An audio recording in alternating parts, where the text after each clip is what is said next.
Mia was 16 and had what everyone thought was the perfect life. She lived in a huge house with a pool, got straight A's without trying, but behind all of that, Mia felt empty. Nobody asked her how she was feeling. Nobody really knew her. Her so-called friends only cared about her image, her parties, and her stuff. One Friday after school, Mia was walking to her car when her arm slipped and her books spilled everywhere. "You okay?" It was Zoey, a girl Mia barely knew. "Yeah, I'm fine," Mia said, feeling a little awkward. "Thanks." "Hey, wait!" "Do you want to walk with me?" Mia asked, surprising herself. Zoey shrugged. "Sure." As they walked, Mia found herself talking about things she never shared. She told Zoey how stressful her life felt sometimes, how everyone expected her to be perfect all the time. Zoey listened, nodding thoughtfully. She didn't interrupt or try to one-up Mia. She just listened. The next day at school, Mia sat at her usual lunch table, surrounded by her friends. They were laughing and showing each other funny memes. She glanced across the cafeteria and saw Zoey sitting alone. Mia picked up her tray and stood up. She walked over and sat across from Zoey, who looked up, surprised. "Hey," Mia said. From that day on, Mia and Zoey became closer. Mia realized how different Zoey was from her other friends. Zoey didn't care about Mia's clothes, her car, or her followers.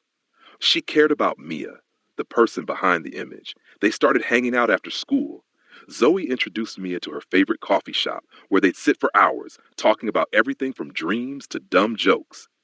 In return, Mia showed Zoey her favorite hiking trail, where they'd watch sunsets together. But not everyone liked the change. Mia's old friends began to talk behind her back. They called her weird for spending time with Zoey. One day, one of them even confronted Mia. "You're seriously ditching us for her?" they asked, pointing toward Zoey, who was waiting nearby. "She's my friend," Mia said, standing tall. "Whatever," they scoffed, walking away. Mia felt a pang of hurt but quickly shook it off. She looked at Zoey, who gave her a shy smile, and suddenly, Mia knew she'd made the right choice. Over time, Mia realized she didn't need a crowd or fake smiles to feel happy. For the first time in her life, she felt free to be herself. She and Zoey laughed about silly things, helped each other with homework, and even tried painting one night, though they both agreed the results were terrible. Mia learned that a true friend wasn't someone who wanted things from her. A true friend was someone who stood by her, who saw her, and who cared.